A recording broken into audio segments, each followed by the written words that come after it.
देखिए, जब भी मुसलमान कोई पकड़ा जाता है उसके तार बाहरी हो जाते हैं। और ये उनको जो है किस आधार पे पकड़ा गया, मेरे तो यही समझ में नहीं आ रहा है।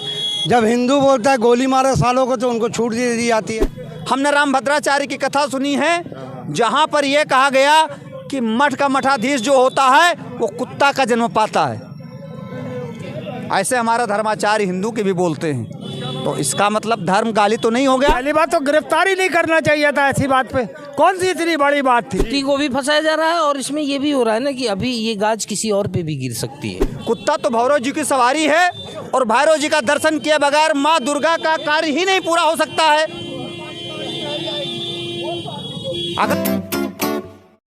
नमस्कार, मैं हूं आपके साथ मोहम्मद ज़ैफ। आप देखना शुरू कर चुके हैं द फ्रीडम वॉइस। इस वक्त मैं लखनऊ में हूं। मौलाना मुफ्ती सलमान अजहरी पर लगातार जो है मुकदमों में मुकदमा लगाया जा रहा है, और उनके जो समर्थक हैं उनके अंदर विरोध देखा जा रहा है सरकार के प्रति, पुलिस के प्रति, कि मौलाना मुफ्ती सलमान अजहरी को बेकसूर फंसाया जा रहा है। इसी बात को जानने के लिए ग्राउंड पर उतर गए हैं। हमारे साथ बहुत सारे लोग मौजूद हैं, बात कर लेते हैं।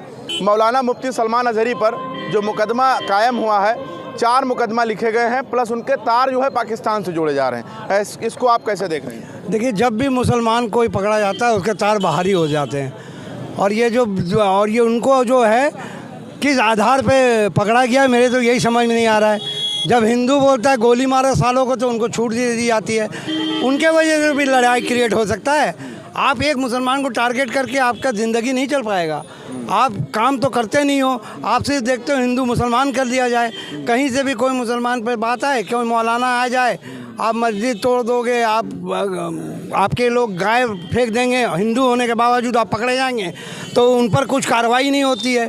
गलत है, आप काम करिए। इस तरीके से आप एक लोगों को सब्र का इम्तिहान ना लीजिए। नहीं, उनके ऊपर आरोप तो लग ही रहा है, साथ ही साथ में नेशनल मीडिया जो है वो भड़काऊ, जहरीले, तरह तरह के टाइटल ये इस्तेमाल कर रहे हैं उनके लिए। सबसे पहले तो उन लोग ने, जब कोरोना काल था, तो कोरोना काल में जमाती को भी इसी तरीके से टारगेट किए थे। पर जब वो जमाती आके खून देने लगे, तब उनके मुंह में लड्डू पड़ गया, चुप हो गए। ये सबसे पहले तो इनके नाम FIR करना चाहिए, इनको जेल होना चाहिए। अगर कल कुछ बात हो जाती है मीडिया को, क्योंकि कल अगर कोई बात हो जाता है, हिंदू मुसलमान दंगा हो जाता है, उसका जिम्मेदार कौन होगा? जिस तरीके से भड़काऊ भाषण दे रही है आप देश के चौथे स्तंभ है।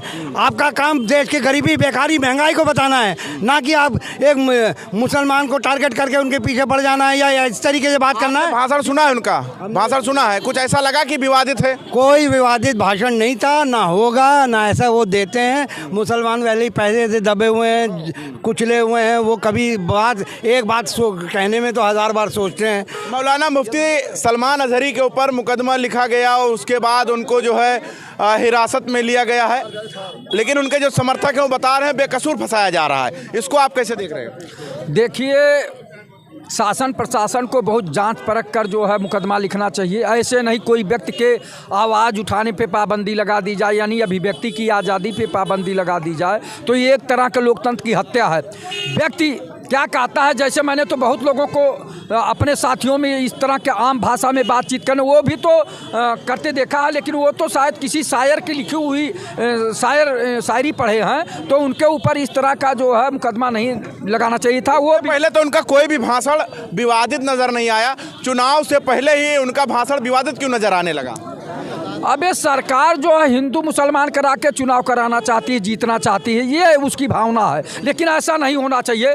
अगर राम राज्य की परिकल्पना स्थापित करना है तो सबको समान रूप से देखना चाहिए, सबको समान रूप से सम्मान करना चाहिए, लेकिन ऐसा ना करके जो है एक तरह से कुछ लोगों को प्रताड़ित किया जा रहा है, उन्हें परेशान किया जा रहा है। ये गलत है। चूँकि राम राज्य में सभी लोग समान रूप से देखे जाते थे और समान रूप से सबकी स्वतंत्रता थी, लेकिन राम राज्य की परिकल्पना करने वाले इस तरह का काम कर रहे हैं जो जनता को बहुत अच्छा नहीं लग रहा है। तो कुल मिला के अब चुनाव के चलते माहौल बन रहा है। मुफ्ती को फंसाया जा रहा है। मुफ्ती को भी फंसाया जा रहा है, और इसमें ये भी हो रहा है ना कि अभी ये गाज किसी और पे भी गिर सकती है। अच्छा, अभी किसी और पर भी गिर सकती है। ये आपने यही तो नहीं सोच देगा, मीडिया कुछ और दिखा रही थी ना। अभी देखिए, अभी एक आध मौलाना और फंस सकते हैं इस चुनाव से पहले।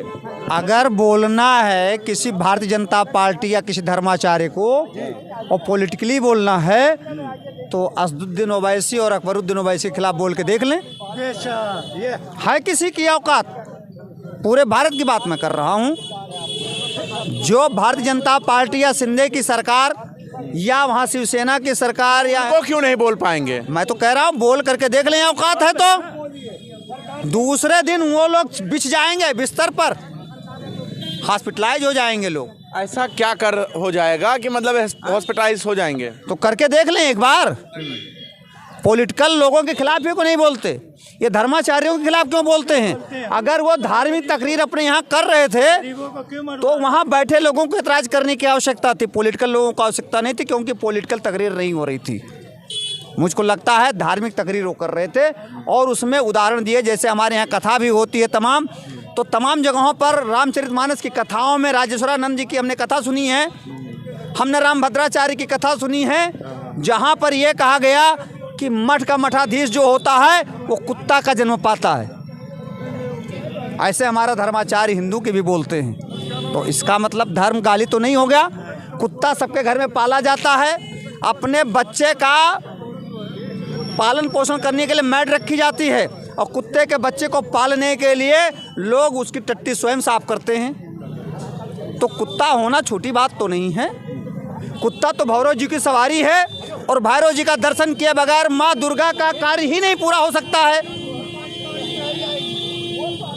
अगर मुफ्ती ने जो बात कही है गलत नहीं कही है, इसमें वो किस परिप्रेक्ष्य में उदाहरण दिया है? उन्होंने अपने मानने वालों के बीच में तकरीर कर रहे थे, तो इसे पॉलिटिकल नहीं बनाया जाना चाहिए और निश्चित तौर पर कोर्ट भी उनको छोड़ेगी इस मसले पर। अगर वो पब्लिकली पॉलिटिकली कोई बात कर रहे थे, भड़काऊ भाषण कहीं दे रहे होते, अगर उन्होंने उदाहरण के तौर पर यूज किया है तो ये कोई गलत। तो उन्होंने नेता का सपोर्ट किया, ना किसी नेता का नाम लिया, इजराइल का नाम लेते हुए उन्होंने ये नारा लगाया था। तो आपको लगता है कार्रवाई, इतनी बड़ी कार्रवाई उनके साथ होना चाहिए? एटीएस ने उठाया उनको? नहीं, ये सरासर देखिए नाइंसाफ़ी है। ये खाली एक चुनावी माहौल बनाया जा रहा है। इससे पहले अगर आप देखेंगे तो सांसद जो एक हिंदुस्तान की एक गरिमा है, बराबर, वहाँ पर खड़े रह के एक सांसद खड़े रह के बाकायदा ऐसे शब्दों का प्रयोग करता है जो आप और मैं खुले मंचों से नहीं कर सकते। शर्म आनी चाहिए हमको। लेकिन उस सांसद के ऊपर कार्रवाई नहीं होती, क्योंकि वो भारतीय जनता पार्टी का। इसलिए तो जब देश के अंदर कॉन्स्टिट्यूशन एक है, संविधान एक है, तो कार्रवाई भी एक तरीके से होनी चाहिए, चाहे वो कोई भी XYZ। इन दिनों लगातार सोशल मीडिया पर मौलाना मुफ्ती सलमान अजहरी को लेकर लोग लिख रहे हैं कि उनकी रिहाई जो है जल्द होना चाहिए।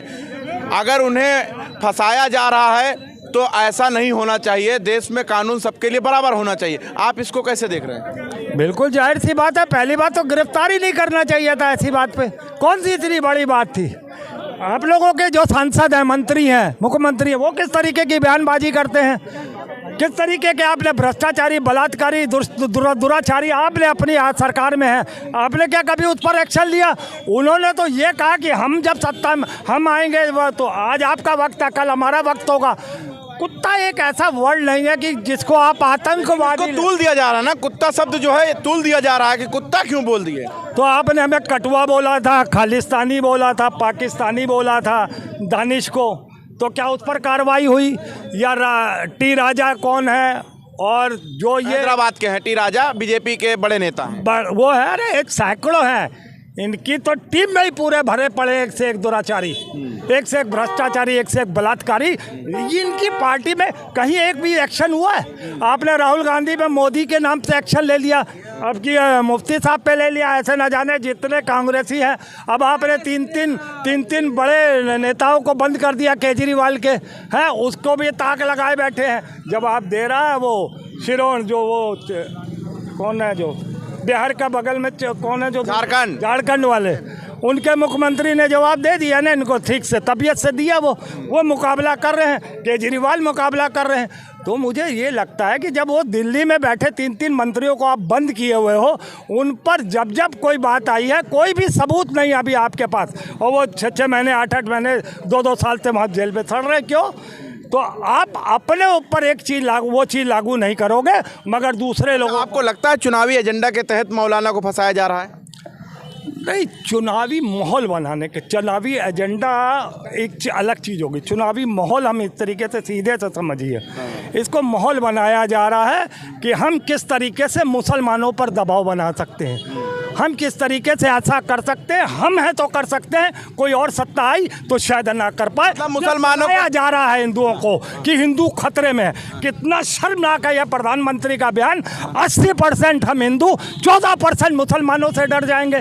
कितना बेशरम निर्लज्ज प्रधानमंत्री है जो देश को, अपने हिंदुओं को कमजोर, रुस्वा और बदनाम करता है मुसलमानों के सामने। ऐसे को क्या सत्ता में लाना चाहेंगे जो 80% हिंदुओं को बदनाम करता है?